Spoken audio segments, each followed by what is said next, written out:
for a statutory rule not subject to assembly procedure.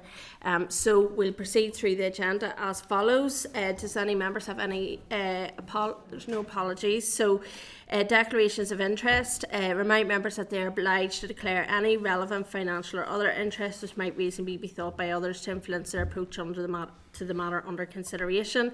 Any members who have interest to declare in relation to today's business should do so now or when the particular matter arises in the meeting. So does any member have any interest which to declare at this stage? Yeah, just family members who work within roads or DFA, yeah. I just want to declare at this stage that I'd be surprised if the A5 doesn't come up in conversation today. So I have family members that live along the A5 route who are landowners.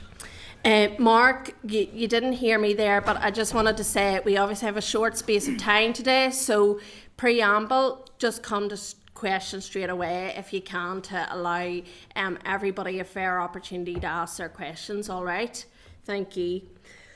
Okay, so item 3 is obviously the Ministerial Priorities and Legislative Programme, Minister for Infrastructure oral evidence. At page 6 you'll see the Clerk's memo, Minister for Infrastructure, Ministerial Priorities and Legislative Programme.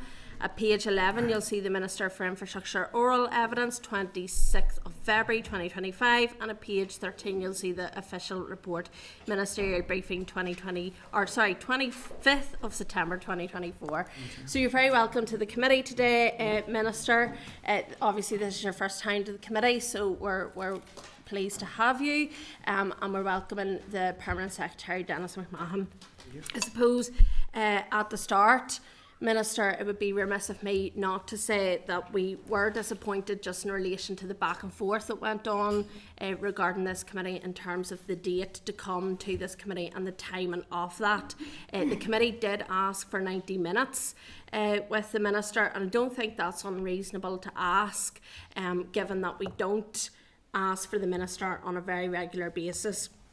Northern Ireland Water, the Chief Executive, has been in the last 8 weeks given oral evidence and has spent 4 hours with the committee, just to give a bit of context. And there are burning issues, as you know, as Minister in this department, and this committee wants to work with you in terms of scoping out where we can work constructively with you and with the department on this. Yesterday, when we were looking at rescheduling the meeting, we were told that 18th of June would be the earliest opportunity that we would be able to have the Minister at this committee. I find that unacceptable. I think it's important that we have the earliest opportunity of engagement. The way I see it is this committee is second to Executive Office business. We are a scrutiny body, and therefore I think it's important that we have that opportunity to engage as much as possible and in an appropriate time frame. In the last number of weeks I've been given off in terms of officials and how they have interacted with this committee, and I think it's important from a ministerial point of view that is set from the top down, that this committee has precedence that we are taken seriously and that there is an importance in relation to the work that we do. That's just to say that from the outset, and I would hope that that scenario doesn't arise again, because there was a lot of back and forth in terms of time scales and that type of thing as well. I do know that you did say that you were willing to come to this committee, and I appreciate that, but today's time scale is very short to be able to go into all of the issues. So I hope that you appreciate that in terms of the responses and the answers that you give to me. I've already indicated to members as important that we come to our questions as quickly as possible. But given that, I would like to see if the Minister would be willing to come back to the committee again at the earliest opportunity to provide another oral evidence session to us, given the short time frame that we do have today, if that is possible. So I suppose just to address those comments, firstly, Chair, and thank you for inviting me to attend this morning. The briefing this morning was scheduled by my predecessor, as you'll be aware, and when I came into post 3 weeks ago, I wanted to ensure that I was able to honour that. In addition to that, there was already other stuff in the diary, and that's why, plus things that have been added in the meantime, I suppose, in terms of my work and being brought up to speed. So we probably have about an hour and 15 at this stage, because obviously things have moved around slightly, but given the change in business over the last 24 to 48 hours. So, I mean, I'm happy to consider, and I suppose in terms of your remarks around the next available date being the 18th of June, I think that's just to reflect how busy the diary has been since I've come in to post, that there's been such a huge volume of requests coming through.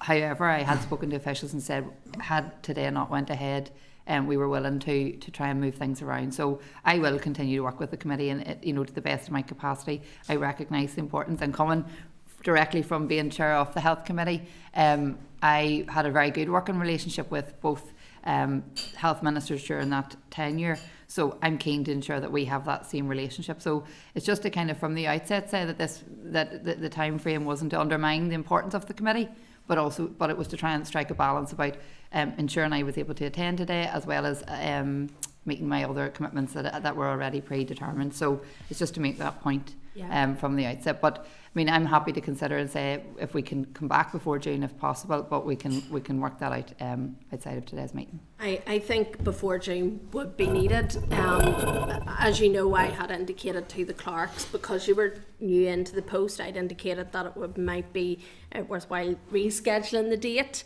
to ensure to maximise the time to allow yourself to get into post.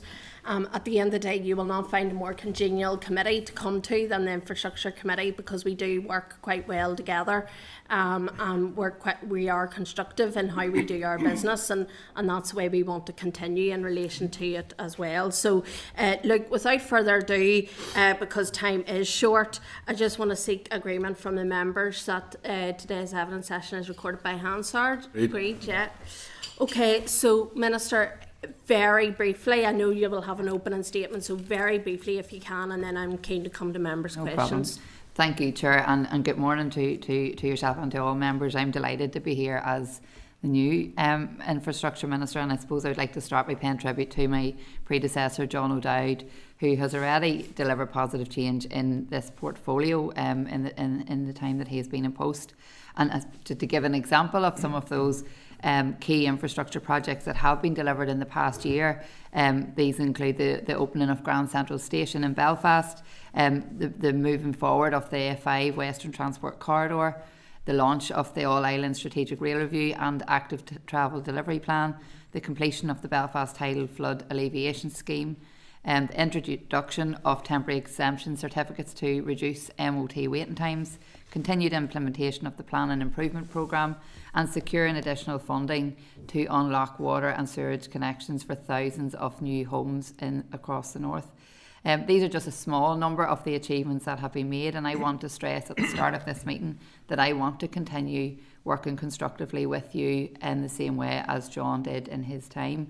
I'm keen to work with you as a scrutiny committee to discuss and debate some of the important and challenging issues we face with our infrastructure, which there are many, and I appreciate that. And this will also include the committee bringing forward solutions and its own ideas on how we can make things better here for the good of all our people. So as I now take up this role, I also want to build on the firm foundations which were put in place by John O'Dowd. I believe infrastructure holds the key when it comes to unlocking economic potential, addressing rural imbalance and delivering the positive changes which can benefit society as a whole. And as part of this, I want to outline today 7 objectives which will underpin the work of the department going forward. These are foundations for a better future in recognition of their importance to people, to the economy and to the environment, and because they underpin the work my department is doing today to shape a better tomorrow.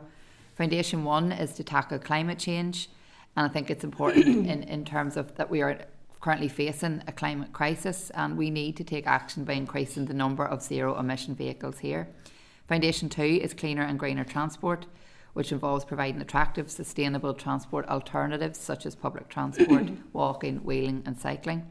Foundation 3 is adapting to climate, and whilst we cannot prevent all flooding from happening, we can reduce the impacts with appropriate infrastructure improvements and development. Foundation 4 is better roads, and we are developing a new road maintenance approach which will focus on the quality of road improvement rather than just the quantity. Foundation 5 is water and wastewater, and I'm taking a 3-pronged approach as my predecessor had to this issue by working with executive colleagues to increase wastewater investment, explore options for developer contributions, and by introducing a new water, flooding and sustainable drainage bill. Foundation 6 is planning to improve, and we need to continue to deliver improvements in the planning system through implementing the Planning Improvement Programme. And Foundation 7 is including people. Our plans for the future will ensure that people will continue to be at the heart of everything we do. So I know that there will be challenges ahead, and I'm ready to face these challenges. There is no quick fix, but getting infrastructure right and investing in it accordingly will deliver a better future for all.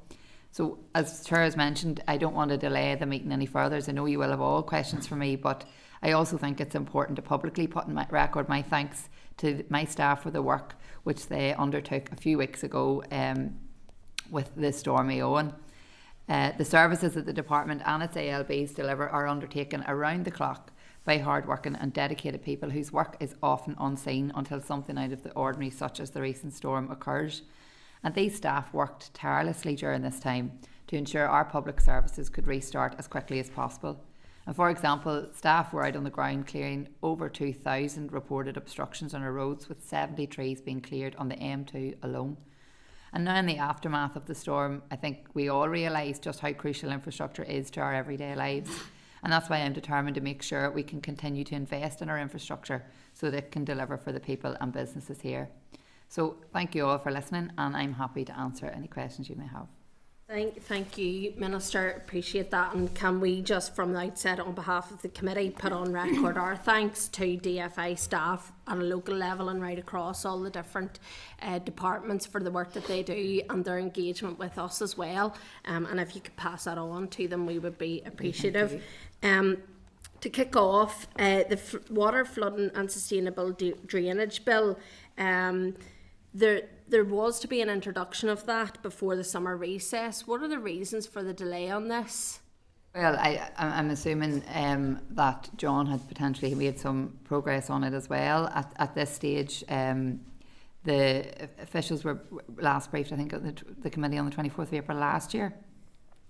So there will be an opportunity to consider the draft bill in more detail once it's introduced to the Assembly. So at this time, I suppose we're waiting for the legislative programme, and the new draft will be becoming available at the earliest possible stage. So I'm not aware of any reasons for its delay. Dennis, no, it's almost complete, and I think we're expecting it to come forward very soon to you, Minister, in that form. What's soon? Well, in the coming weeks. In the coming weeks, so it will be before the summer recess or Easter recess? That's the intention. Okay. In terms of, there's court cases obviously happening at the minute in relation to DFI, not least with the A5, with DVA. Can you give a timeline of when those court cases are due to conclude, and your assessment of that in terms of whether the department will be successful to allow both the A5 to go ahead, and in terms of the DVA issues with the contract to allow the MOT test centres to open?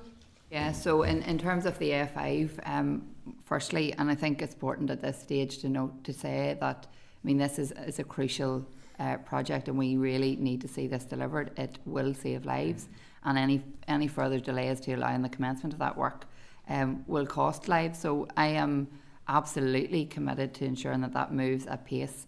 As it stands, have had a number of briefings from officials to keep me up to speed, because I want to keep a close eye on the progress of that. The hearing is now scheduled at the beginning on the 18th of March. So there's no definitive time frame at this stage in terms of when we will reach a decision from the substantive hearing, but the court has indicated that they are keen to see this moving quickly also. So in terms of our assessment, I mean, our legal team are working extremely hard to ensure that we present the strongest case possible. We want to ensure that we can get on site, get working as soon as possible. In terms of the MOTs, so members will be aware that a termination of the contract was announced earlier this year. So at present, I'm unable to give comment because it is a matter of legal proceedings, but I am aware it's listed for review on the 7th of March this year, so that's next Friday. So hopefully we will be able to see progress on that fairly quickly, but at this point that's the level of detail I have. Okay, thank you. I've noted obviously the 7 priorities of yourself and the department, and coming up top there is climate change. Now, in relation to the likes of the A5, climate change considerations are part of that court case, that's no secret. Do you think that we will have an inability to do big road infrastructure projects as a result of climate change and net zero targets going forward? Because this could be a scenario time and time again where we're trying to do road projects, but we have a situation where it goes to court through JR in terms of the net zero and climate change. No, and I think that's a good question, because it is something that I have actually raised with officials following briefing in relation to the A5 case. So I think it's something that officials are acutely aware of and are actively working on in relation to any projects that are yet to commence, because we are conscious that could be an issue. But I don't think that it will cause us an inability to deliver. We may in some cases have to change things, or if there are challenges they will have to be addressed. That there's no two ways about that. But my department is working very hard to ensure that they are addressed, and that we can continue to move at pace on any projects that have been confirmed. Okay, and lastly for me at this stage, it would be remiss of me, given I'm from a rural community and you are too, to talk about the rural community. And I know that contained within documents that have come to the committee, the department is keen to ensure that there's that regional imbalance is sorted out. So from your point of view as Minister, are you willing to look at ring fencing budgets for rural communities in terms of expansion of public transport, or indeed rural roads, to ensure that regional balance is we get that right? Yeah, well, I think regional balance is something even across the executive that we are very keen to address. In terms of rural communities, as you've said, I recognise just how crucial that is. And part of the 7th foundation that I mentioned in terms of inclusivity, I think that's a key aspect of how we drive that forward. So absolutely, open to considering all options to see how we can tackle that and see regional equality then on the back of that. So I think that's a good point. So just to follow up on that, when we had our budget session, they said that no ministerial decision had been taken when we had been asking around whether budgets could be ring-fenced or looked at this. Is that going to be a consideration of yours going forward, to ring-fence pots of money for rural areas? Well, at this stage we haven't taken any decisions, so we are looking at the draft budget and working out how those allocations will be delivered in line with the priorities, but happy to take that on board and potentially come back. Thank you, Deputy Chair. Yeah, thank you, Chair. Minister, welcome to your post. I wish you all the very best, and can I echo your comments regarding the staff during Storm Iowan. I can speak hopefully for most and everyone in the committee to say that they went above and beyond in very difficult circumstances. I also want to echo the Chair's comments just relating to today's session. I do think 90 minutes would have been much better. It's a massive brief. You know this yourself with your handover that you've been over the last 3 or 4 weeks, but it would have been a lot more beneficial to this committee if we had had that 90-minute session, and we look forward to welcoming you back soon to get into more detail. First of all, Northern Ireland Water were in last week and we discussed the developer contributions aspect of the legislation that's come forward. I did find it quite startling that the Chief Executive told us that apart from a couple of high-level discussions, there hadn't been major engagement between Northern Ireland Water and your departmental officials regarding that legislation. Minister, can you provide us an update on where that is at, given that we're going to public consultation within weeks? Yes, so I have had 2 meetings with NI Water since coming into post, and I suppose at this point the document is being finalised, so everyone will have an opportunity to express their views as part of that consultation. At this stage, there's been no decision on whether they will be introduced or how they'll be introduced, so I think that's a key part of it. But I have said to NI Water from the very first meeting that I'm keen to continue to work very closely in partnership with them, because we both want the same objectives to be met. We are keen to deliver in terms of wastewater infrastructure, so I will continue to work with them, and officials will be in contact with them in relation to that. Okay, I appreciate that. Developer charges and consumer paid charges, which is ultimately what it will lead to, are a key cornerstone of the 3-pronged approach that you and your former minister have outlined. You say that's not been decided upon yet, but it does sound like it's part of the plan. Can you tell me what assessment been made in terms of how much developer charges will bring in to put into the infrastructure, to the wastewater facility? And secondly, what impact do you assess that will have on social homes, given that that might impact the viability of them? Well, I think at this point it's difficult to make those kind of definitive assumptions because, as I've said, the document's been finalised. No decision has been taken to implement charges, to not implement charges.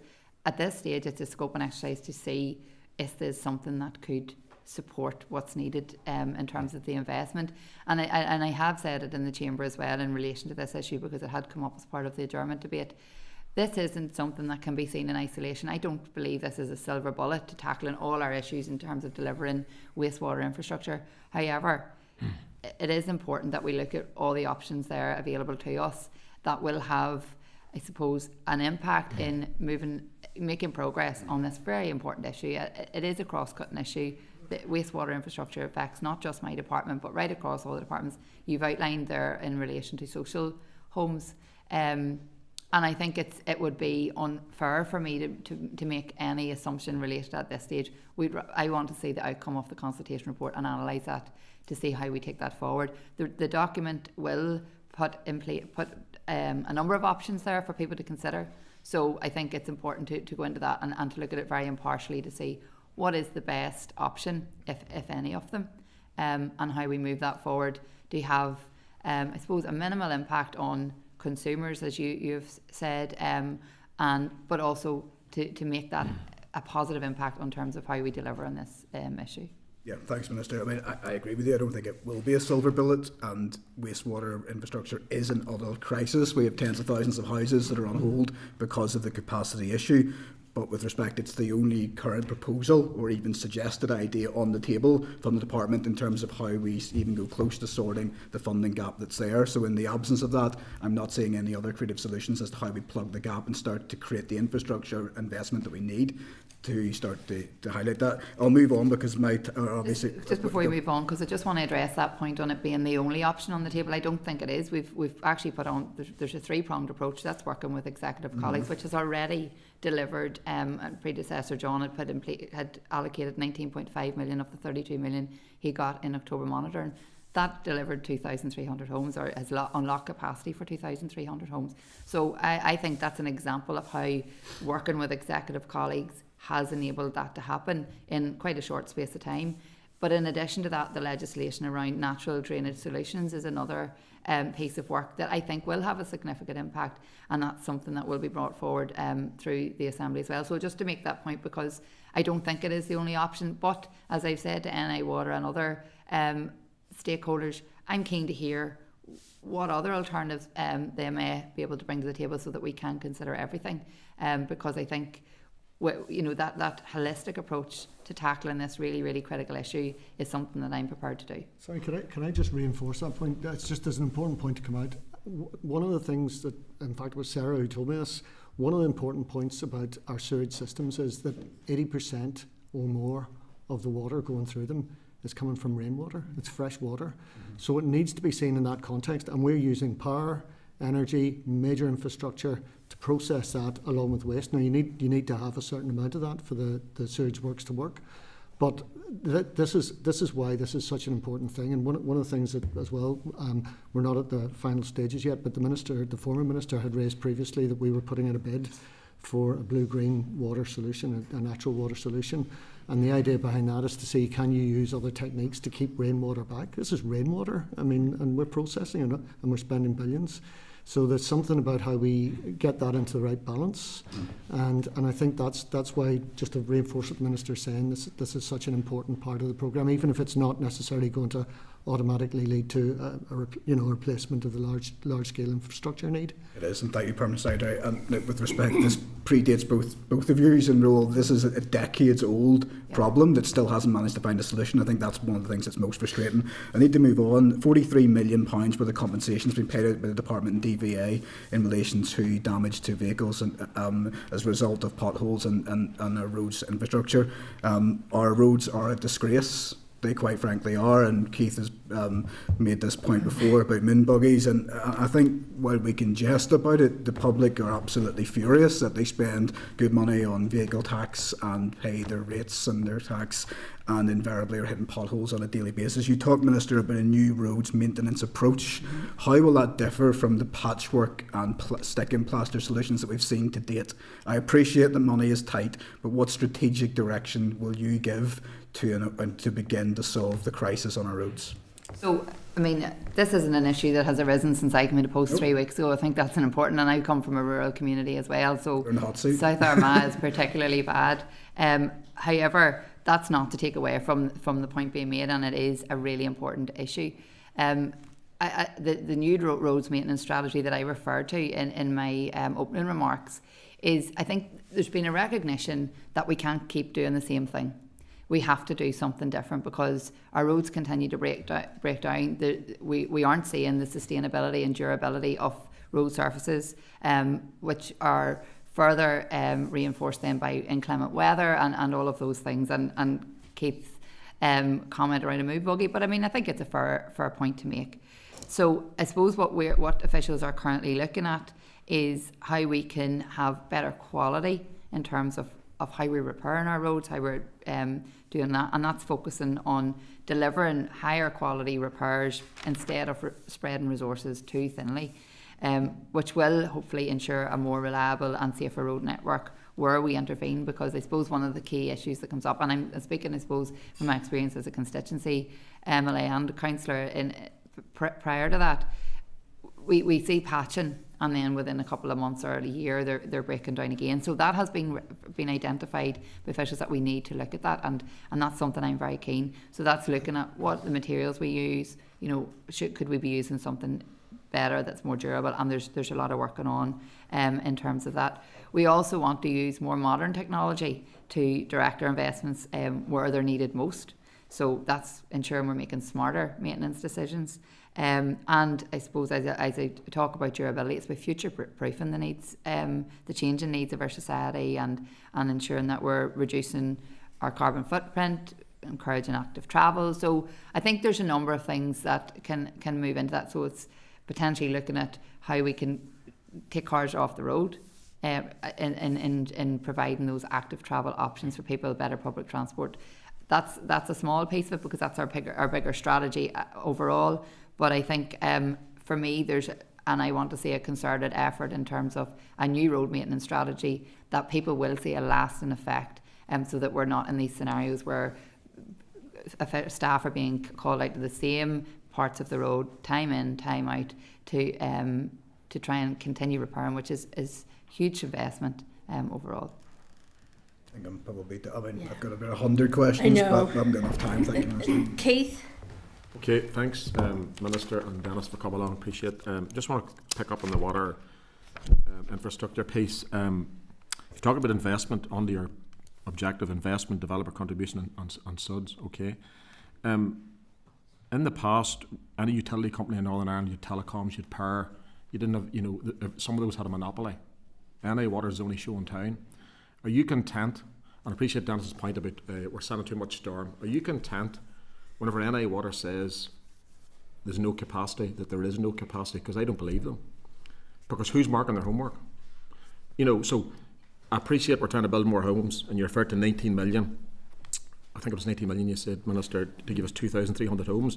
That's 8,260 quid. If you look at a basic analysis across that, so if you say the developer contribution, we're looking at £8,000 per house. You know who's paying for that? So it's not going to solve the problem. And last week NI Water said that. So the question I'm asking is, who's marking NI Water's homework with respect to capacity? Because all we hear is capacity, and that is ramped up from the Green Lock issue. And I don't mean that to take away from the Green Lock issue, I don't mean that in the wrong sense at all. Who's marking their homework, and have you done any independent analysis to say these are wrong, these are right? So I suppose in terms of the conversations I've had to date with NI Water, one of the key things that I have said is about the importance of living within their budget.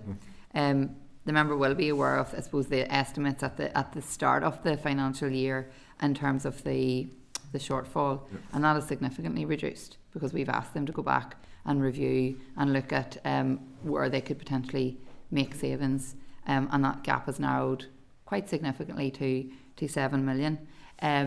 But we are exploring all options here and making sure that all the information we have is accurate, that we're getting an accurate reflection of the reality in terms of our wastewater capacity, and how we can move forward in that. So the member has his own views in terms of that, and I'm not saying I agreeing or disagreeing, but I suppose it's just to say that I'm very aware that this is a huge investment is required to deliver on this, and we are working very closely to ensure that everything that we are being presented with stacks up, so that we can.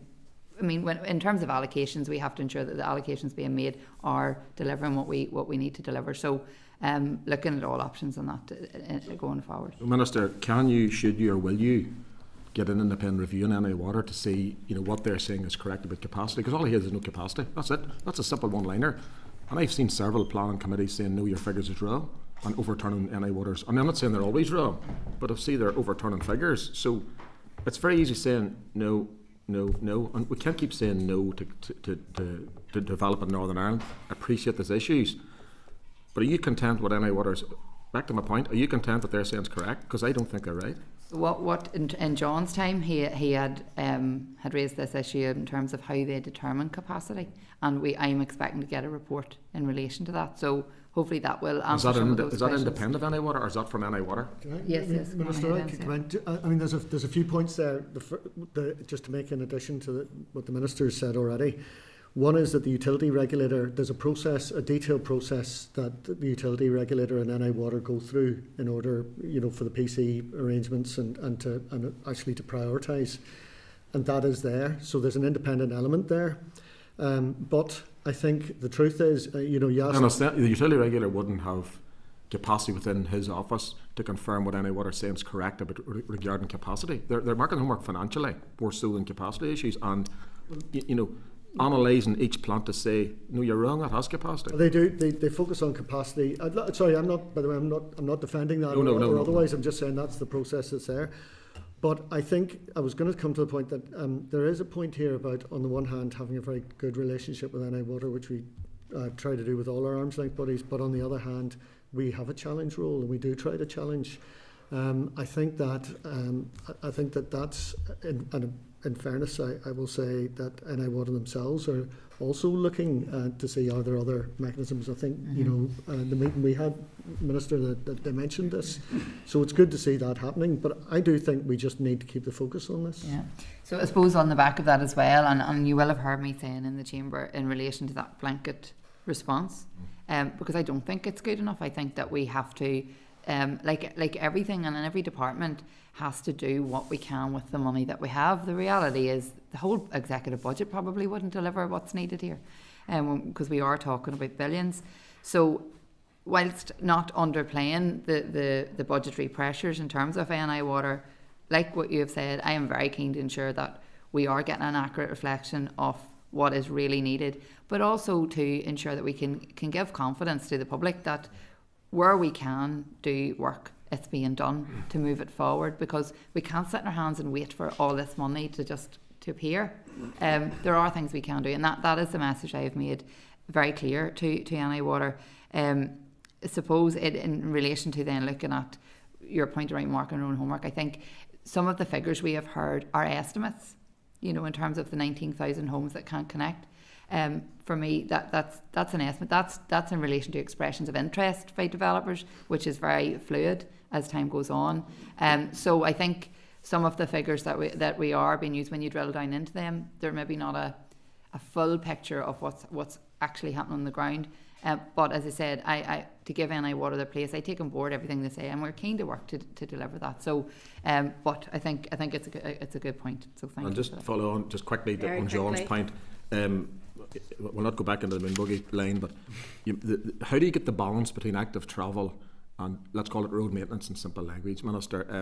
I'm concerned that the active travel pendulum swung too far the one way. I have no issue against active travel, but it's now at the detriment of roads maintenance. And you'll ask any section office, they'll tell you that unofficially.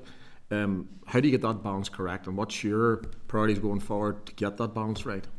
Well, I don't think it should be one or the other. I think that we can, in terms of active travel infrastructure, a lot of the schemes that are being rolled out will be, once they're rolled out, they're done, and after that, it's that maintenance. So we're probably at a juncture where, yes, there'll always be competing priorities, but we have to do it, and we have set out our commitments.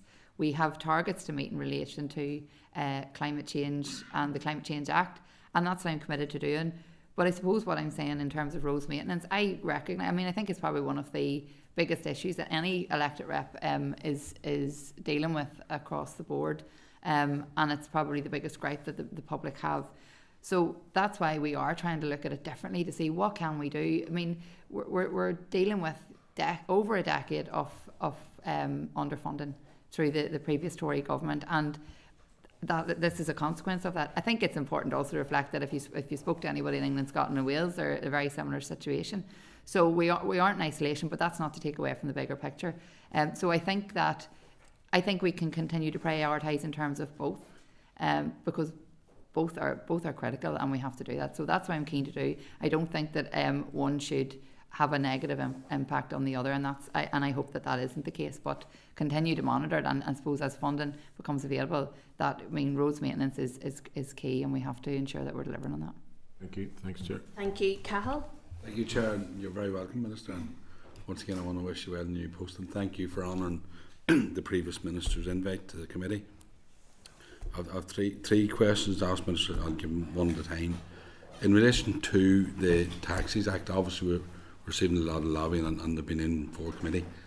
Your assessment now, or obviously people calling out for a review, but can you give us any idea or any indication what your department is doing in relation to looking at measures maybe to address some of the problems that some of them in the taxi industry is facing at the minute? Okay, so thank you for that, Cahill. I given my previous time on the Infrastructure Committee as well, I'm also very aware of the issues. I know that a commitment was made to the review some time ago, so I am at the minute just considering the options in relation to that, but keen to progress that, and I am due to meet with taxi operators in the time ahead, because they have been in contact. So at this point I haven't got a definitive decision made on what that will look like, but I suppose to give the commitment that I'm keen to move ahead with that.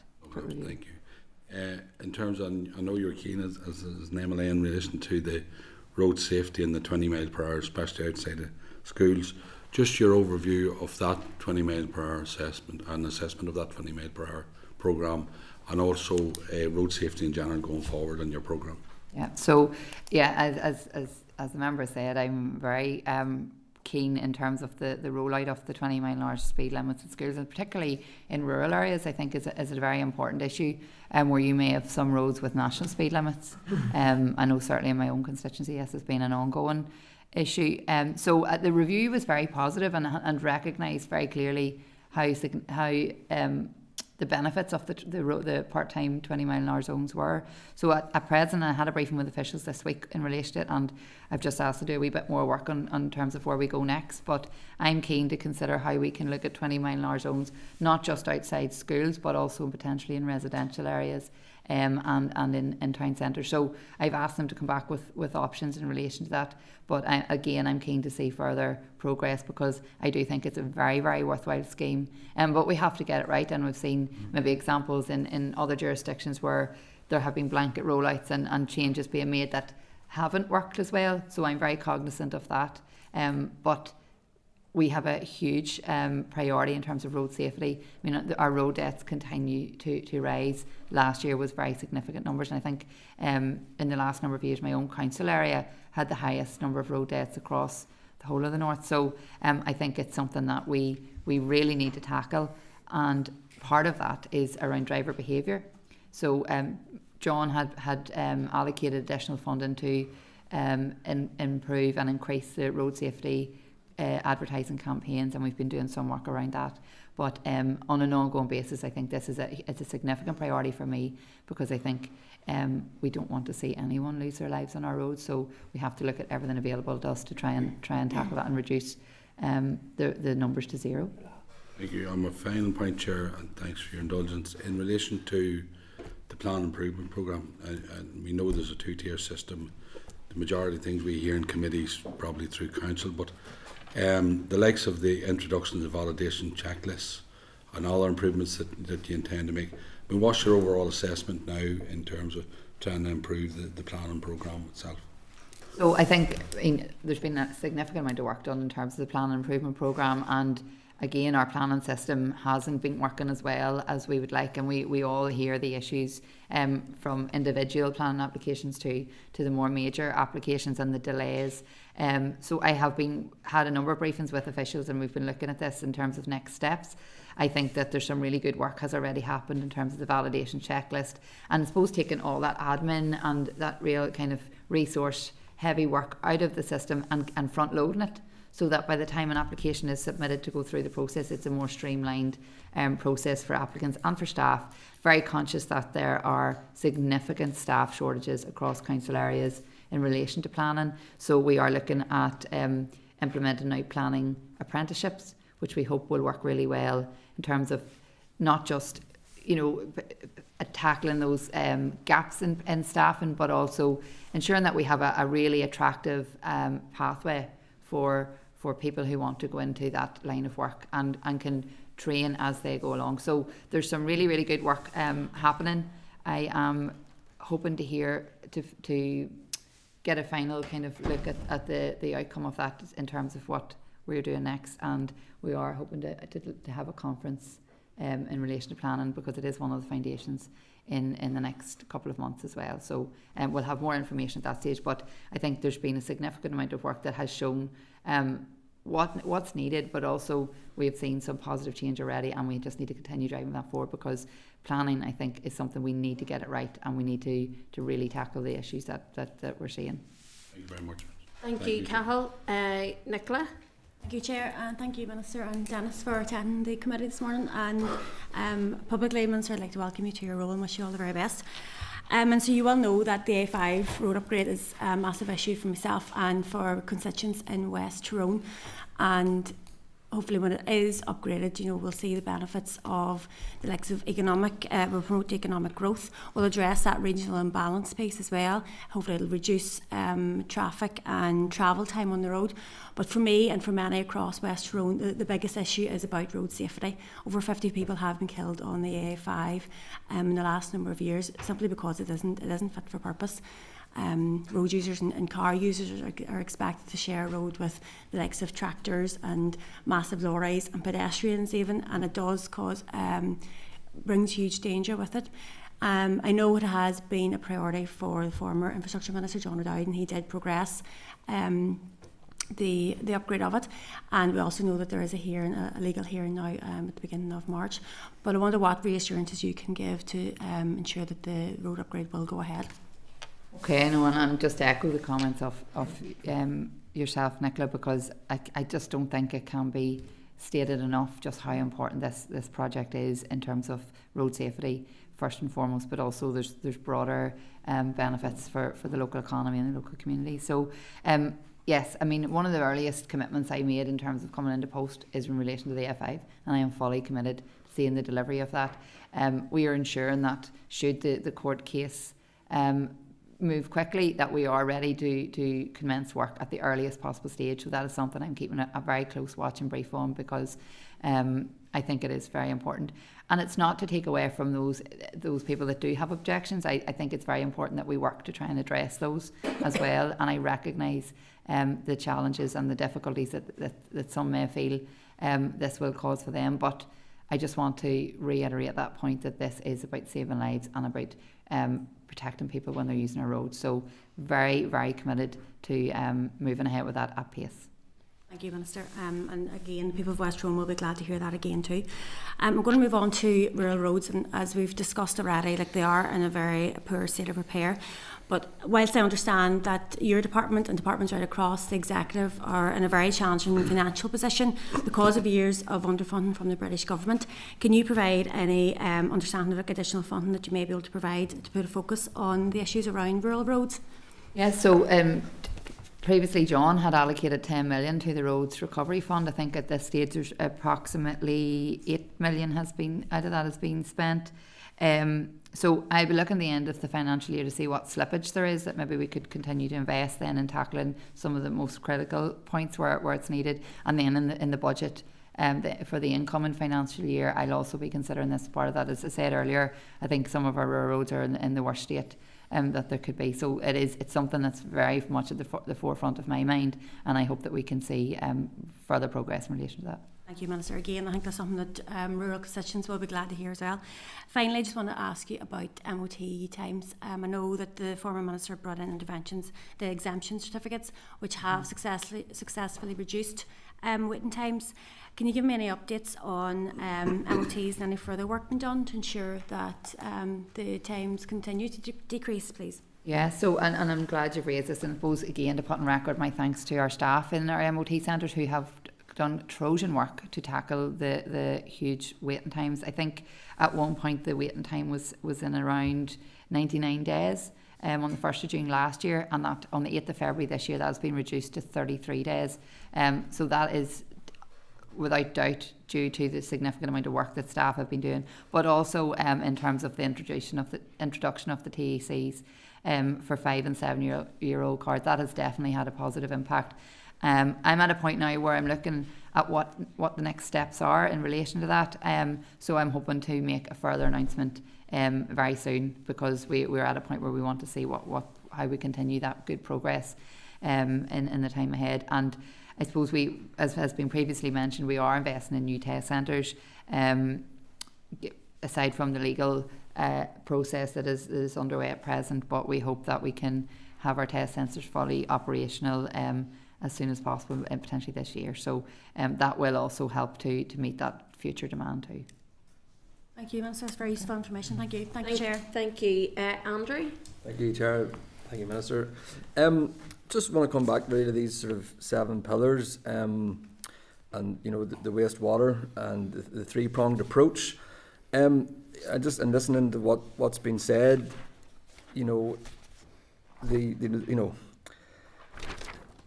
working across departments, you know, you've even said yourself that the whole executive budget might not suffice for this, you know, so that seems unlikely to sort of solve the solution.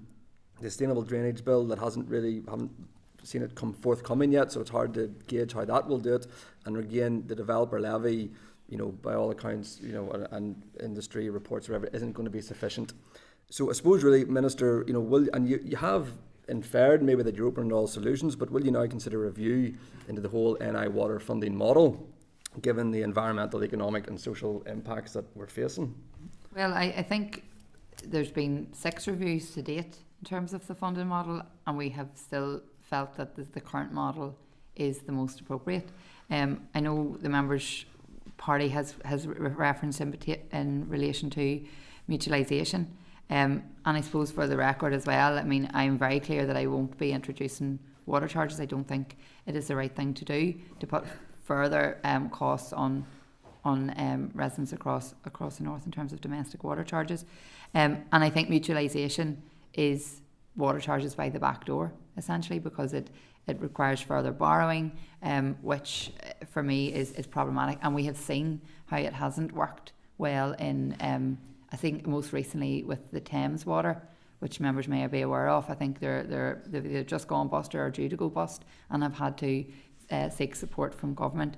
So in terms of the model, I'm content that the current model is still appropriate. But I just think we need to look at all, in the absence of the funding that we need. I mean, I think if we had the overall funding required to deliver this, that we wouldn't be talking about the funding model.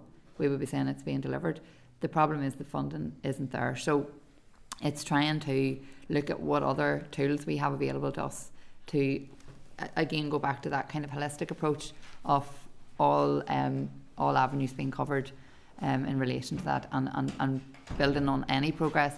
But I think I'm very conscious that it's always a very negative perception that we can't do anything.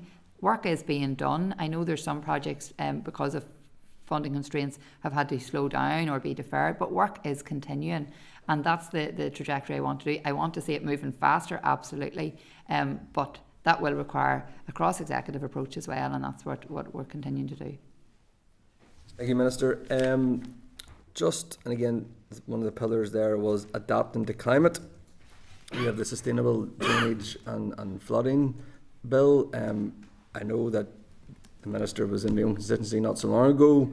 I can't imagine that in the next 10, 20, X amount of years that my constituency will be the only one that will suffer for such things. So I suppose the question is, what will and how will what will this bill look like, and how will it help my own constituents and other constituents that are potentially going to be affected by the flooding, and also just on a sort of a slight extrapolation from that.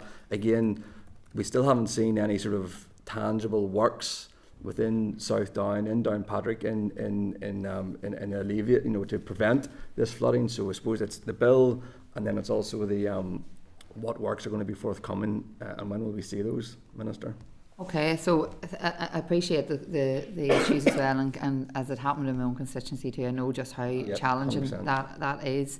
In terms of the legislation, the legislation proposes to enable the department to issue future regulations on the design, maintenance and the adoption of the SUDS is the kind of the acronym, if members are happy for me to use that.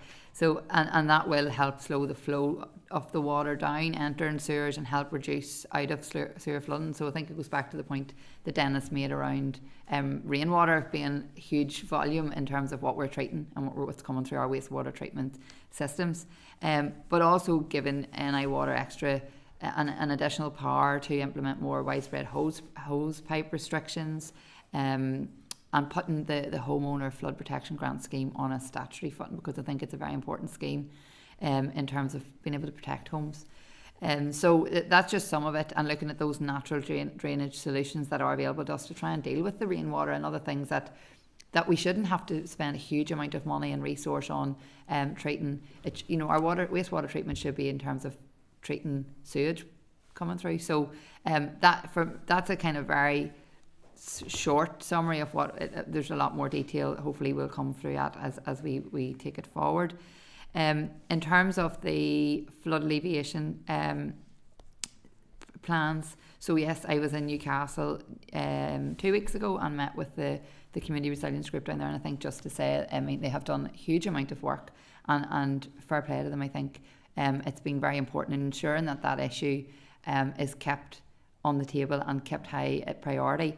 I suppose just on the back of that to say that I just as recent as yesterday met with officials in relation to a permanent solution for that. So we are looking at what the options are, because there's, I suppose, NI Water have been out since as well, meeting with them. So we're trying to determine responsibility for the solution. So that work is ongoing as well, and I hope that we can find a positive resolution to it at the earliest possible stage.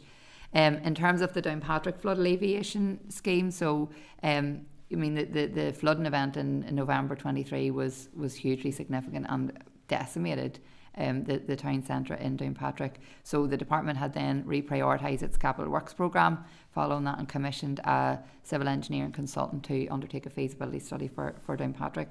So that feasibility study is still ongoing, but as part of that study, we will be processing a short list of possible flood alleviation options, and they're presently being examined in detail by the consultant. So it's just, we hope that it will be completed now by the spring, so hopefully in the coming weeks, and we'll be able to give more information in relation to that. Andrew. Okay, thank you. Stephen? Thank you, Minister, and thanks, Dennis, for your presentation. Just a couple of points. The 7 foundations you mentioned at the outset, keen to know, is that a ranked order of importance to yourself, given I think it's fair to say that there is a roads crisis, there's a wastewater crisis, and many would say that there's a planning crisis? No, absolutely not. And I suppose because these were set out just before my time, so no, I think all of them are of equal importance, because they're all interlinked, and they all are key to how the department functions in terms of its responsibilities in relation to infrastructure. So they're not ranked in any order. I suppose it's just to set out kind of those key priorities. Okay, just going back to the wastewater issue, obviously, it's a huge issue that we all know. It's an impact on, I think it's important to say, it's commercial impact as well. not just on domestic, but we're all aware of the housing pressures. So I suppose, are you confident that every effort is being made by yourselves and NI Water to, to look at all options, including best practice, across the world, in terms of engineering innovative solutions in places like Asia and beyond, that there should be no barriers to seek best practice, given just, we all know every department is seeking, so much more money, and the cake is only so big, unfortunately.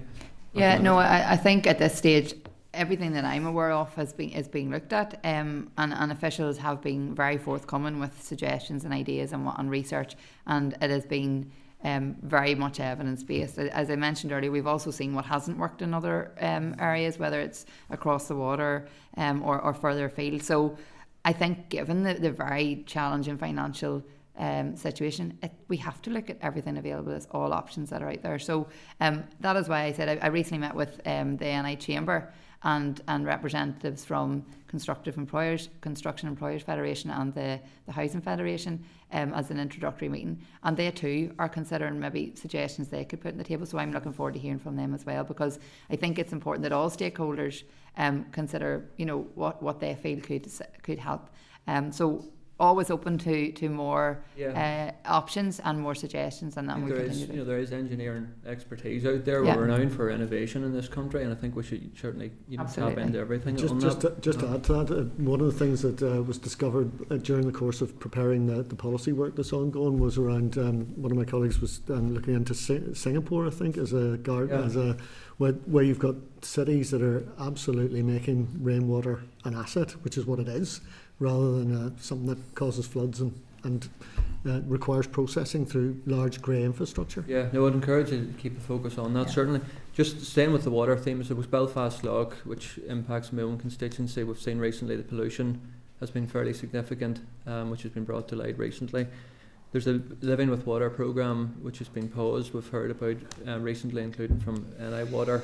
I'm just wondering, in terms of that, how do you think we can best tackle the pollution within Belfast Lough, which is having an impact in my constituency on for recreational use and for our environment as well? Yeah, no, and I think your colleague had mentioned it as part of the debate a few weeks ago on the adjournment debate. So, I mean, as you'll know, the works have been not stalled, but have been slowed down in terms of the Living with Water programme, but that work will continue. So I think that we need to get that work completed, and that's something that I'm continuing to engage with NI Water on to ensure that that there are no further delays where possible. But cognizant of the financial envelope available, we have to look to work at a scale and pace that is achievable than previously had been hoped. But should more funding come available, I think we could move that quicker if possible. It is a significant issue, no doubt. The final point then just relates back to some of the stuff's been covered around roads maintenance, which, as you know, is a fundamental issue for so many of us. I do believe we have a roads crisis, as I've said earlier. We've had 10 years now within the department of a limited maintenance service, and I think that is having a huge impact on our roads, and it also is being reflective in the significant increase in compensation, both for personal injury and for vehicle damage as well. Will you be the minister that will change that in terms of getting beyond the limited service and getting back a fit for purpose service, to get our roads into better shape? Well, I certainly hope so. I mean, as I've talked about earlier on in terms of a new roads maintenance strategy, that is in recognition that from 2015 we have only been able to deliver a limited service given the budgetary constraints. So I suppose it's just to reiterate that point.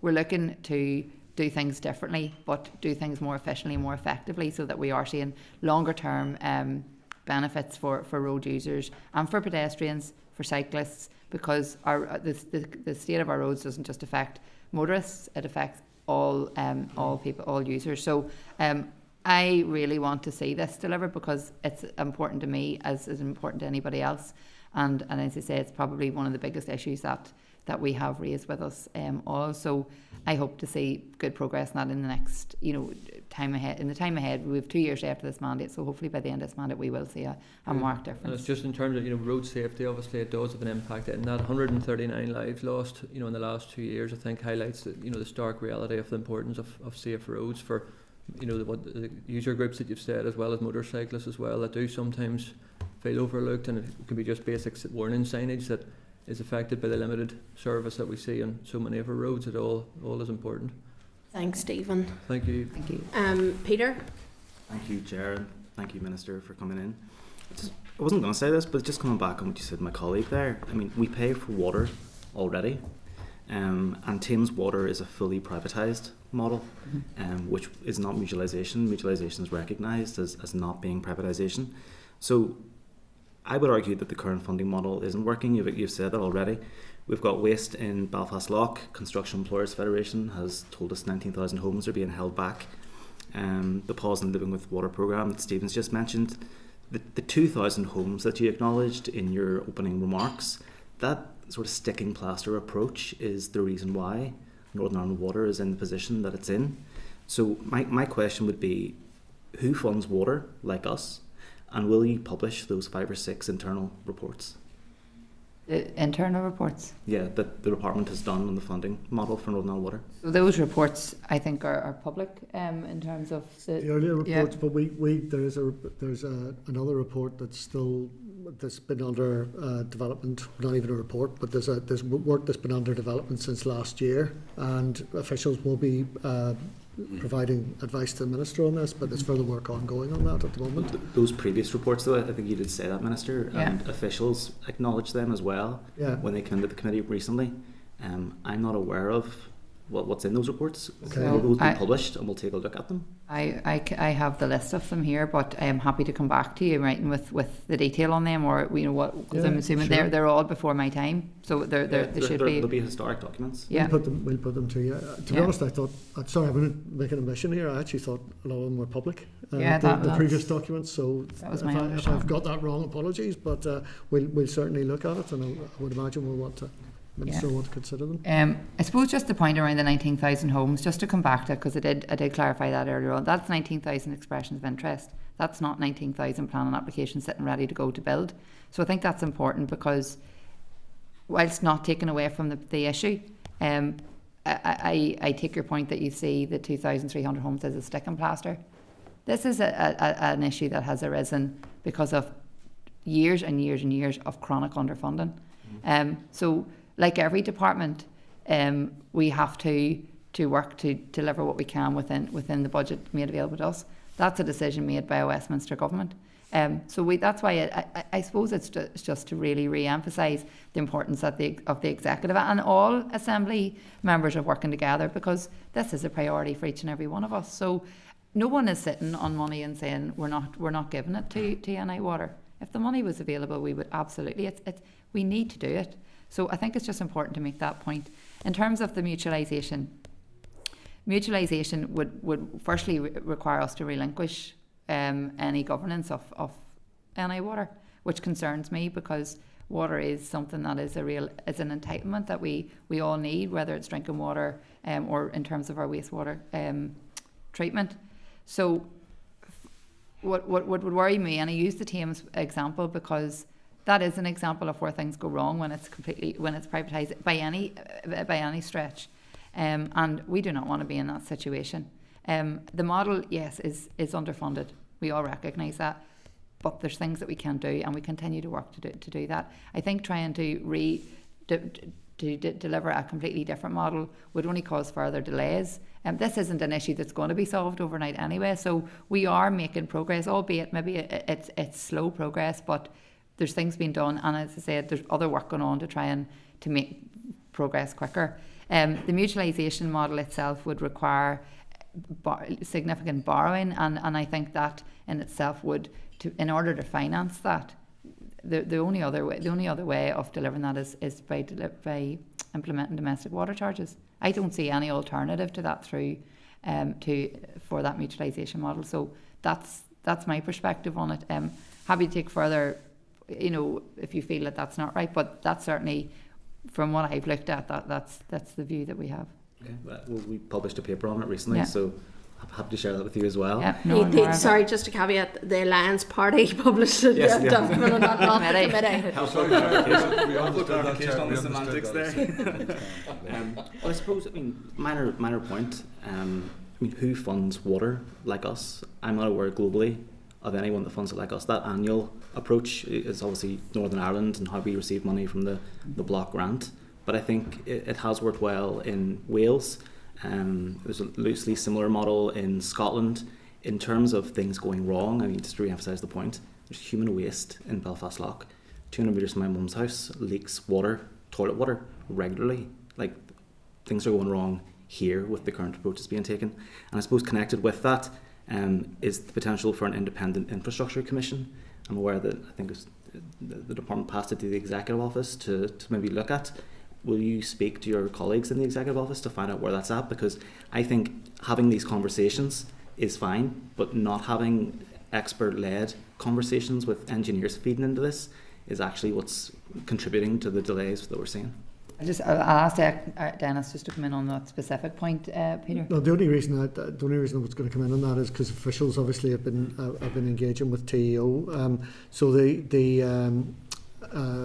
NICS board has a number of independent members, and this is chaired by Jane Brady as the head of the civil service.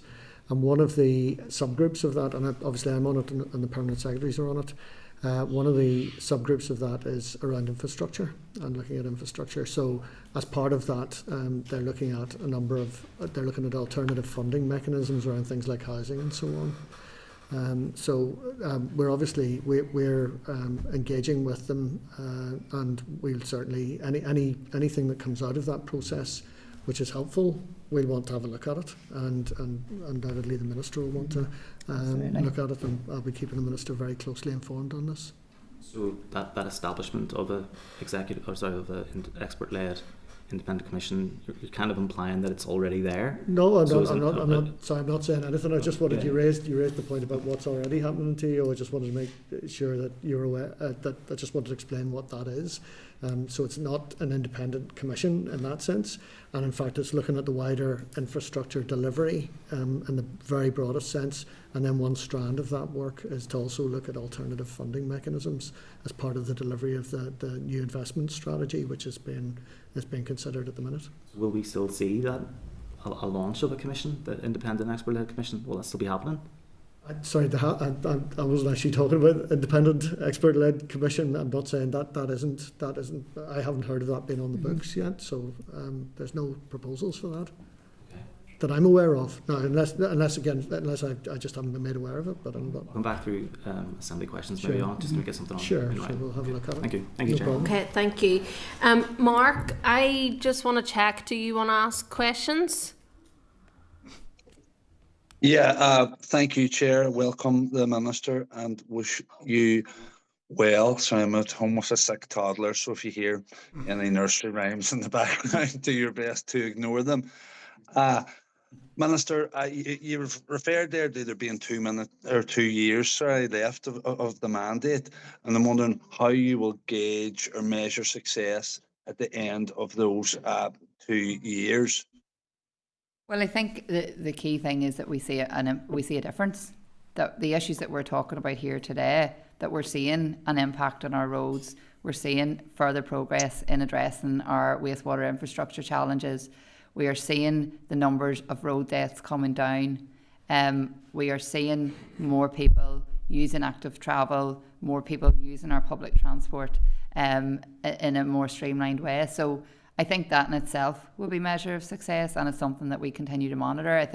Most recently I'd met with TransLink, and we're even in terms of the introduction of the hourly enterprise train, there's been a 49% increase in the numbers of passengers since that has come into operation just the end of last summer. So that in itself to me is a measure of success. So there's lots of things we can be looking at in terms of our planning improvement programme, that we are seeing applications moving through the system at a much quicker pace, and that we're seeing better outcomes for applicants. So I think there's different ways of looking at it for all of the different, particularly the 7 foundations that I have outlined. But for me, it's actually seeing that delivery and that tangible change.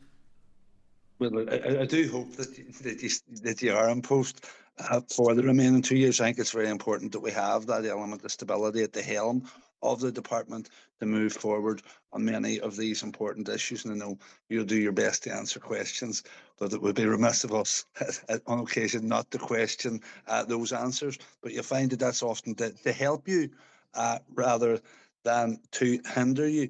Most of the issues have been touched on, but I will go now back to the Northern Ireland Water funding model. You know, I don't really, but if I had a Rolls Royce out the front, that would be a fantastic model. But if I couldn't afford to run it from here to Stormont, that's not why I'm not there today. It wouldn't be that much use to me. So I know the previous minister was reluctant to follow this recommendation for an independent review of the funding and structures of Northern Ireland Water.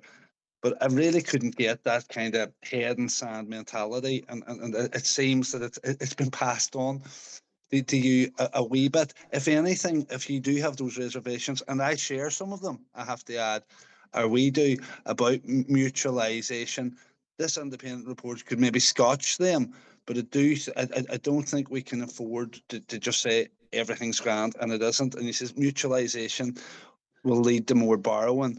Now, I don't expect you to be across this because I'm not entirely yet, but we did get evidence there last week or perhaps the week before, and it was on the budget. And there was a £72 million, if I recall, coming into the department through the rates reform initiative that was going then to Northern Ireland Water. Now, if I'm not mistaken, and it could be, that's borrowing. How is that coming in, and who and how will it be repaid?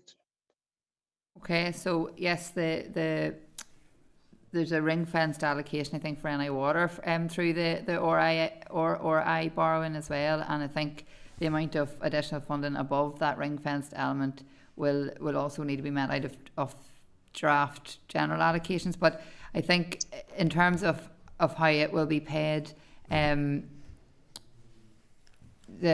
sorry, just put me back over that question again, Mark, because I was focusing on some of the other stuff. That's you slammed the door shut on mutualisation because it would require borrowing. But are we not going down a borrowing route now with this RRI money, or it will need repaid? If I'm not mistaken, I could be. Like I says, I'm not fully across this either. I'll ask Dennis just to come in on the specifics around this. There's Mark. Just 2 points I would add, if it's helpful. The RRI borrowing is paid back centrally by government. So although it is borrowing, and in fact it's been around for years, a lot of the likes of South West Hospital, different developments have used elements of RRI. And I suppose while that's borrowing, it's borrowing by the executive. I think that the concern would be about any organisation taking on the sort of borrowing that we're talking about to build the sort of infrastructure that's required, takes you into a different territory. So at the minute, for example, there's £1 billion worth in effect of borrowing in NI Water. And again, that's not saying that's a bad thing. That's part of how the model has operated to date. So there is borrowing, and I suppose the question about. Yeah. Sorry, go ahead. Sorry, Dennis, but yeah, it has been used, and you've referred to a hospital there, like a major capital development. Like, I mean, is this being ring-fenced for a particular capital development by Northern Ireland Water, or is it just, filling a hole that the executive are unable to fill otherwise? Well, I can't comment on the rationale for why it was done that way. It was earmarked. The idea was that obviously when the executive is looking, and when the Department of Finance is looking at the overall funding, the capital funding programme, they will look at optimising the sources of funding, for the best purpose. So that is, as they say it, so that funding has been earmarked and it's been allocated through RRI, but in effect, from the department's point of view, that's just capital funding that we then allocate. And I suppose it's important to distinguish between that central capital funding, which the executive decides to take on as a strategic sort of approach, and then the billion of funding that we already have loans with Northern Ireland Water and the total debt adds up to £1 billion already. So I suppose the point would be that latter bit is the bit that we're responsible for managing. And if we got into a situation where whatever model was used, we were into additional borrowing, that would be something as a department we would need to look very carefully at, because we'd be working within the same budget envelope, but we'd then we'd be taking on more debt, or Northern Ireland Water would be taking on more debt. And we'd have to be able to be clear that we weren't going to bust our budget as a result of that. So that's not arguing against or for any model. It's just saying that's the nature of the challenge from a financial point of view we would need to meet. We'd need to be able to address. And I think just to come in on the back of that as well, Mark, and going back to the point around mutualisation, I mean, as Dennis has outlined, the NI Water already borrowed in excess around £1 billion, but that's the governance around that is through the executive and the department, whereas if we move to a model like mutualisation, that governance would not be there. And in terms of financing that debt, then NI Water would have to look at other income in terms of financing that. So where I've said my concern would be that would result in domestic water charges, I can't see any alternative in terms of how they would finance that debt moving forward, particularly given the significant amount that will be required. Not like I said, that this is why I think a review might actually help you in this instance, rather than just appearing not to budge or not being willing to explore outside of the SUDS stuff and the developer contributions, other ways to improve our water infrastructure. Well, just very quickly, Peter made the point. I mean, people are paying for water. They're paying through the rates, and the rates are going up. So there is more going in, and you know what potential is there? It's maybe for Department of Finance to go back to actually ring fence and rates money and telling people what they're paying for what. I suppose just to come back to that. To the point in relation, I've forgotten what you've said just before the race piece. So have I. I lost my train of thought there. But I suppose, sorry, yes, I know what you were saying about maybe saying no in terms of review. I'm not saying no to anything, I suppose. As I've said earlier, open to all options. At the minute, that's the approach we have in place in securing funding and looking at how we tackle this issue. But so I'm not ruling anything in or anything out at this point. I suppose the only thing I have ruled out absolutely is the introduction of domestic water charges, and I think that's very clear. But anything I think that will have the least negative impact on residential properties or consumers or otherwise, I think we can look at. And if an independent review is a method to that, we can consider it. But I suppose the point I was making is that there have been a significant number of reviews to date, and they're all coming back with the same thing essentially. The Audit Office has also done a broader review as well, and they've acknowledged the number of reviews that have happened to date. However, yes, but they've also asked for another one. It was an Audit Office report that called for this independent expert-led one as well. Sorry, Minister. Yeah, no. So, but that's the point I'm making, is that I haven't ruled anything out in relation to that. As I said, it's we are looking at all options available.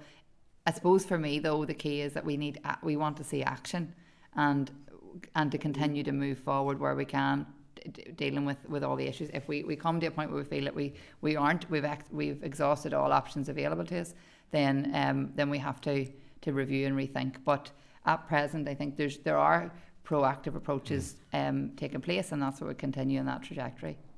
Okay, I think. Okay, sorry, thank you. Mark, we are out of time now.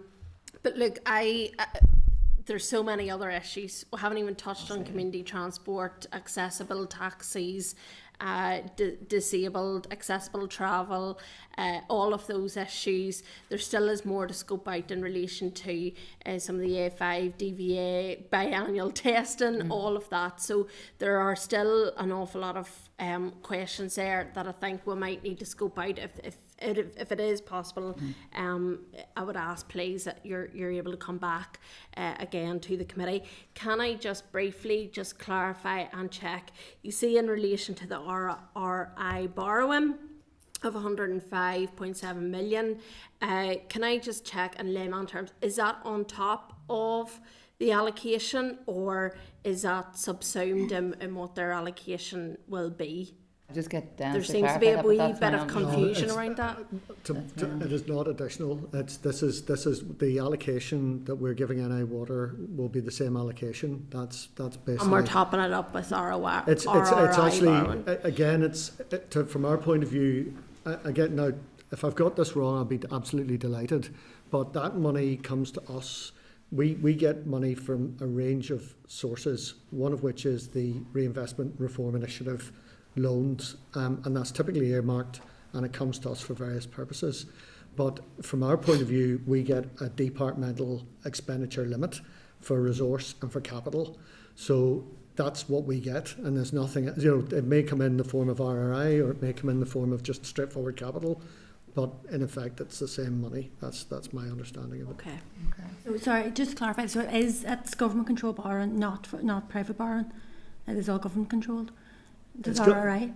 RRI is it's basically it is a loan, but it's a loan that all happens through government and central government through the Treasury. Okay, thank you. Luke, we thank you for your time today and coming to the committee. We look forward to seeing you again, and we do wish you well in your post. We look forward to working with you. Mark very politely and very nicely said that he hopes that you'll be in for the rest of the tenure, and we certainly hope that too, that we can continue working with you on infrastructure projects, because it's so vital. It's a key economic driver to outside of these doors, and it means a lot to everybody. So thank you for the work that is going on in the department and for your time today. Thank you. All the best. Thank you.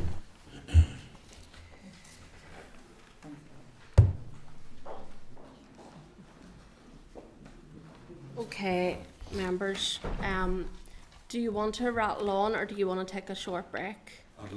Rattle on. Okay. Okay, obviously we still have a lot of questions. I mean, there's unadopted developments, there's all-island strategic rail review, there's community transport, there's a whole lot of different issues, so hopefully we'll get an opportunity for the Minister to come back, and perhaps at that stage the court cases may have worked out as well, so it might be timely as well. Hopefully that'll be before the June date. Okay, so I'm going to move on to Chairperson's business. At page 33, you'll see Minister of Finance written ministerial statement completing the implementation of the RHI inquiry recommendations on the 19th of February 2025. The Minister of Finance, Minister O'Dowd, published the Executive's action plan to complete the implementation of the recommendations of the RHI inquiry.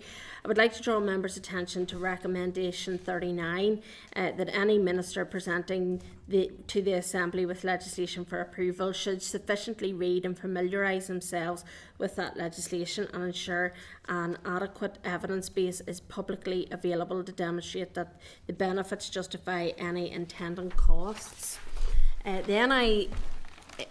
The Northern Ireland Audit Office has assessed that the recommendation 39 is not likely to be met. The timing of this is obviously very relevant, given obviously we have the Minister up today. So I'm just seeking agreement that we write to the Minister just to draw her attention to the action plan, to seek her commitment to read and be sufficiently familiar with the legislation that she plans to bring to the Assembly, to demonstrate this commitment through her participation in Assembly legislative scrutiny processes, and to ensure an adequate evidence base to the committee and publicly available to demonstrate that the benefits justify any of those intent and costs. Do members agree with this, or any other comments that they want to add to that? In agreement? Yeah? Okay, thank you. Item 5 is the draft minutes. At page 54, you'll see the draft minutes of the proceeding on the 19th of February 2025. I just want to seek agreement that members are content that the minutes are a true and accurate reflection of the meeting on the 19th of February 2025. If so, I'll sign the minutes. Agreed, yeah? And I just want to thank the Deputy Chair, John Sturt, for stepping in while I zoomed in from lovely Fermanagh and South Tyrone. Item 6. Well done, John. Pleasure. Item 6 is matters arising. So does any members have any matters arising that they want to raise from the previous meeting? No? Content? Okay. Item 7 is correspondence. At page 63 you'll see the correspondence memo. At page 70 you'll see response from the Minister for Infrastructure to committee correspondence requesting further details and numbers of reconsultations on planning applications received across the system.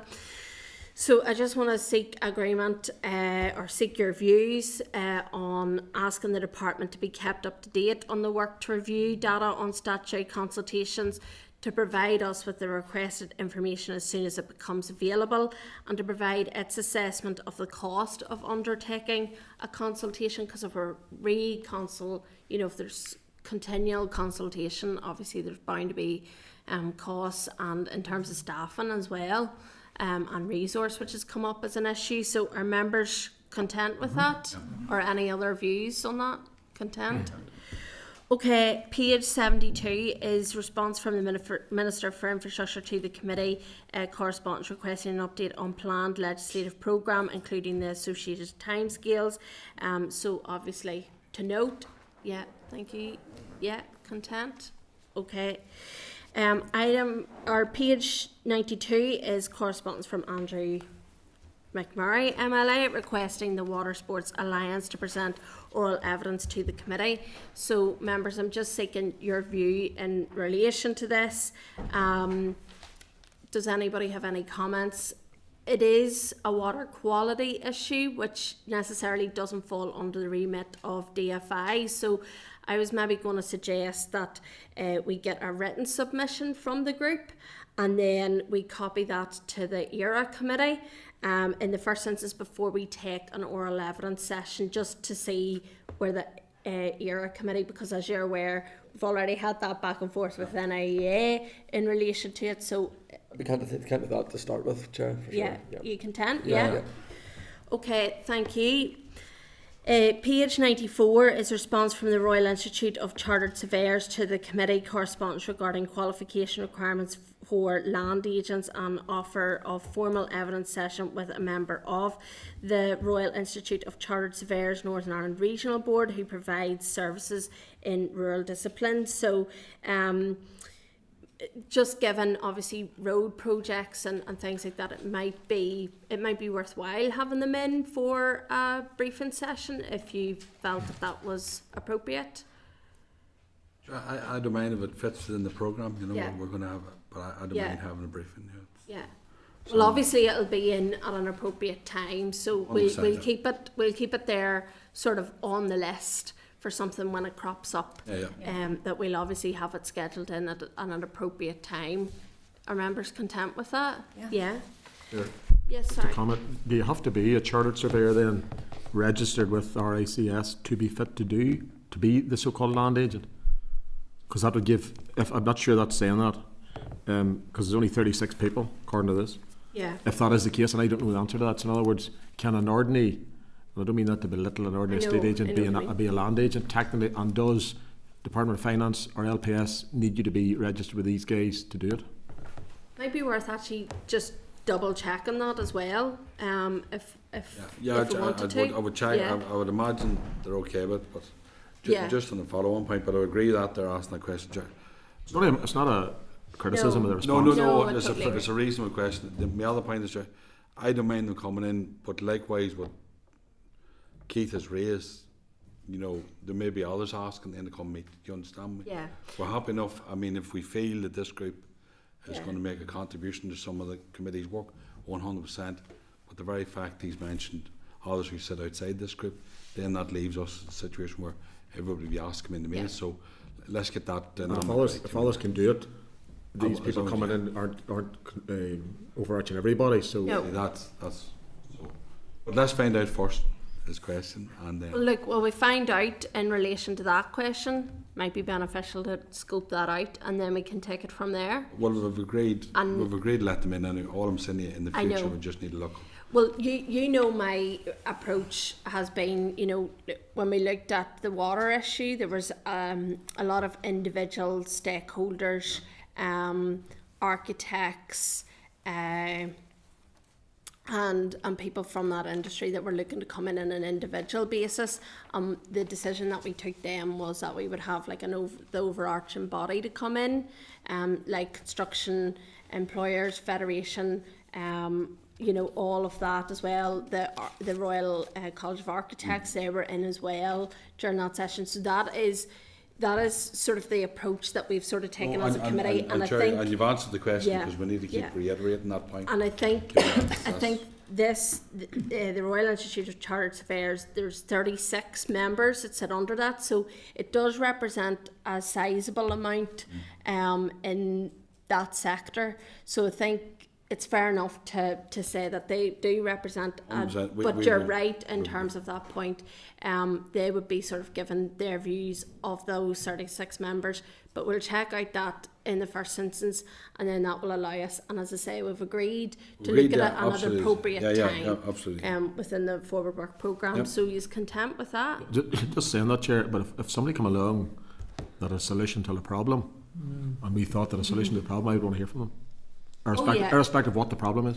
Yeah. No, 100%. And then we'll have a further debate on terms of one member of every party wanting to meet a certain group. We can't, you know what I mean? Sure, where do you stop? We've agreed that. Yeah.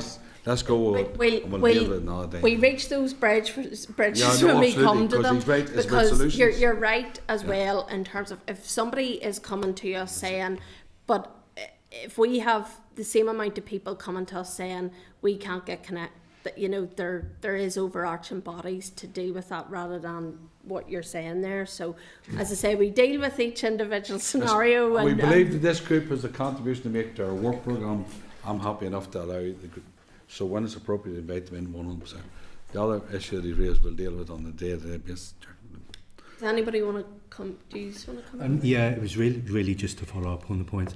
This the circumstances of writing to the RICS was arising from the research paper that had been delivered surrounding around the A5, and members were obviously very cognizant of people as landowners who would be impacted, and therefore wanted to understand, I think it was in the research that... And what capacity was it there? Yeah, they highlighted it was probably a good idea to hear... and we understand the principle of that. So it's really just to give that picture, and obviously if the committee's minded for us to then follow up with LPS to see, do they only engaged with qualified land agents, which is the term that they say they wouldn't use, then I think that will just give a clearer understanding, I suppose, that even on a constituency level in terms of those impacted, but certainly we can do that, Chair.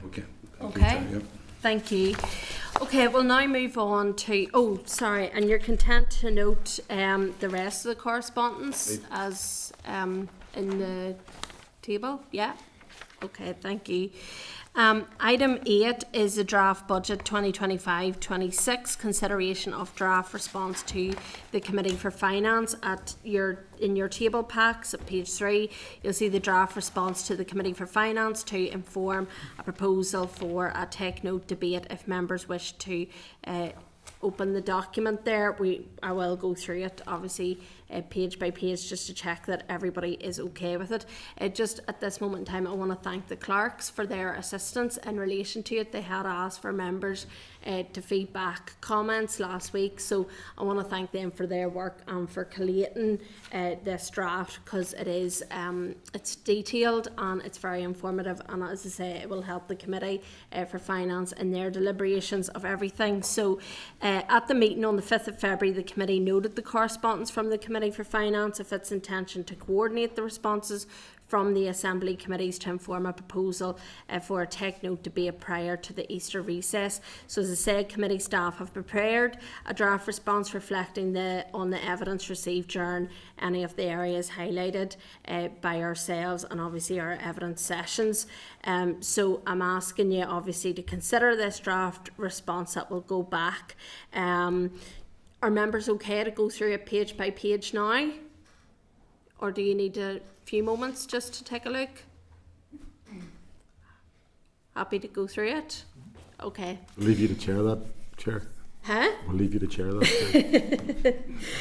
So I'm just seeking agreement on the content of the issues contained in page 1 of the draft response, which is page 3 of the table papers.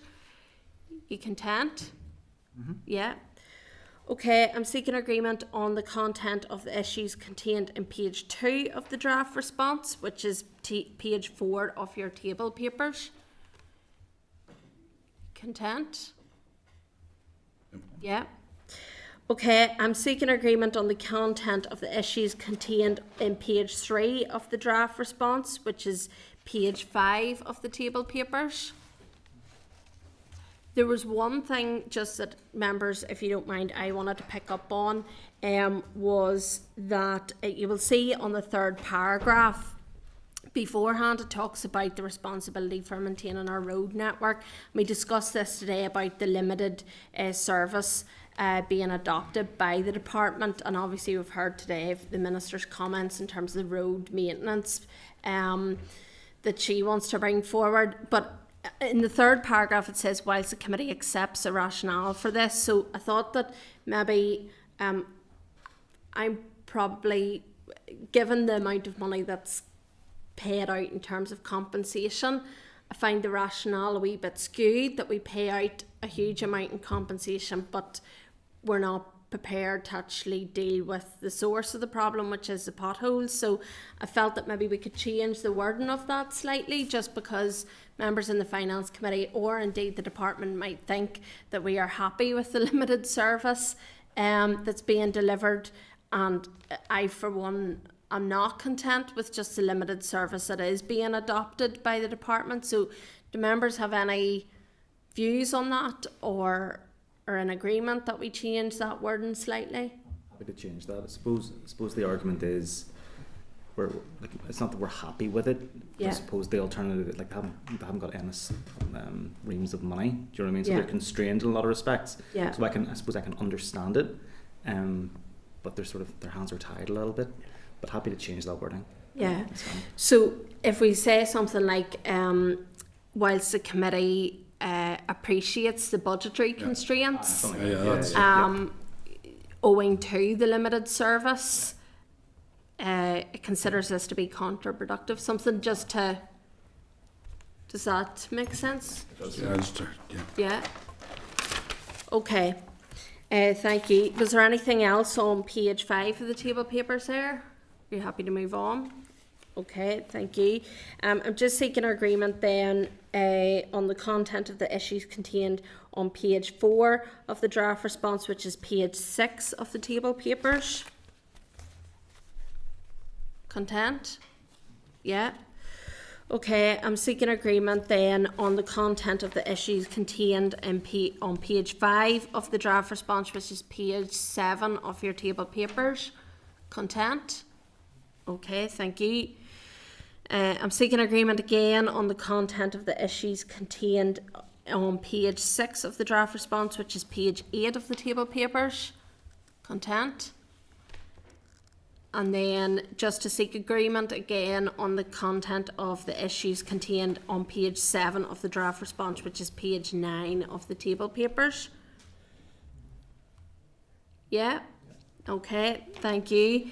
So then overall I'm just seeking agreement to forward the response as amended of any changes that have been agreed. There are just a few typos that are within the document that are just going to be changed before it is sent off to the committee. So are you in agreement with the changes that are going to be made, and then we'll send that to the Committee for Finance? Yeah? Okay, thank you. Okay, item 9 is the SR 2025-26, the Kinard Park Garvagh Abandonment Order Northern Ireland 2025. So from pages 118 to 124, you'll see documents in relation to the statutory rule. Page 125, you'll see the Examiner of Statutory Rules 33rd report. The rule is subject to negative resolution. Inform members that the purpose of the rule is to abandon an area of 1,341 square metres of carriageway comprising 2 parts, and an area of 656 square metres of footway comprising 4 parts at Kinard Park, Garvagh, commencing at a point 50 metres north of its junction with Fort Road, after completion of such works as the department considers necessary to provide alternative facilities. So the committee considered the proposal for the statutory rule at its meeting on the 22nd of January 2025 and was content with the proposal. The Examiner of the Statutory Rules has reported on the rule and has no comment to make. So are members content with the statutory rule? Content? Yeah. Yep. So the motion is that the Committee for Infrastructure has considered SR 2025. Sorry, bear with me.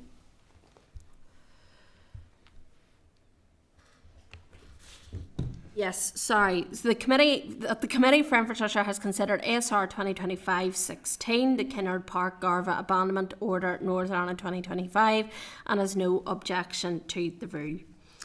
Okay, thank you. Item 10 is subordinate legislation SL1 not subject to assembly procedure. So advise members that there is one proposal SL1 for the statutory rule that is not subject to assembly proceedings and is not required to be laid.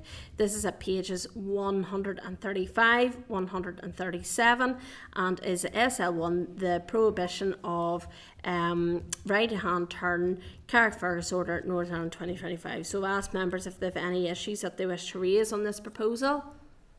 No? Okay, so you're content with the proposal for the statutory rule? Yeah. Okay, thank you. Members, we're now at page 139, item 11, which is a draft forward work programme. So I'm just seeking agreement that we proceed with the evidence sessions as set out in the draft forward work programme and reflect any decisions taken today. Obviously the clerks will be liaising with the department in relation to seeing if the Minister can come up at another available date to the committee again, just to scope out some of the other issues that we weren't able to come to today. Next week we will have NIEA coming up and we will have Northern Ireland Water coming up as well, which has been a long anticipated session for the committee. So we look forward to the evidence session in relation to that. Content? Great. Sure. Just off the back of today, I mean, we're all talking Northern Ireland Water, funding models, etc., etc. Would it be worthwhile reaching out to the Fiscal Commission? Do they have a role to play in all this? So we have the Northern Ireland Audit Office obviously coming up on their report to do with the funding of Northern Ireland Water. Might be worth if we wanted to write to the Fiscal Commission to see. I'm also cognizant of the fact that we do have the Northern Ireland Audit Office coming up as well, and there may be some issues that will come out of that session as well. So it's up to members what they think in relation to it. I'm not asking that they come in anytime soon or whatever. Yeah. Just, like advanced heads up. Yeah. We might ask. Yeah. Something like that. Yeah. Well, that's okay if members. It's all. It was whenever Dennis was speaking. Principally, I was thinking about this. There's some conversations you get into when it comes to water management, which are accountancy focused and fiscally focused. So having them on the books to come at some point, I think would be just worthwhile. No, that's 100%. Content with that, members? Yeah. Okay. So item 12 is any other business. So members, just want to ask if anybody has any business that they wish to raise at this moment in time. No? Okay, thank you. So item 13 is the date, time and location of the next meeting. The next meeting will take place at 10 a.m. on Wednesday the 5th of March 2025 in room 29 here in Parliament Buildings. Thank you members for your assistance today, greatly appreciate it, and I'll see you next week. Thank you, and I adjourn the meeting. Committee Room 29, Sound.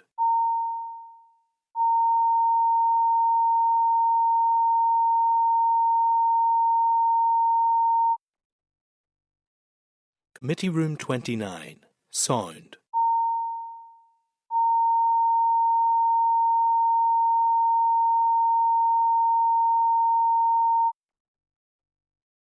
Committee Room 29, Sound.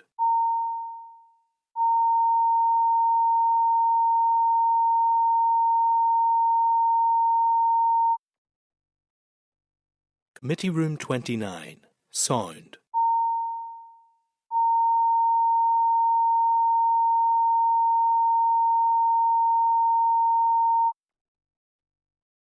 Committee Room 29, Sound.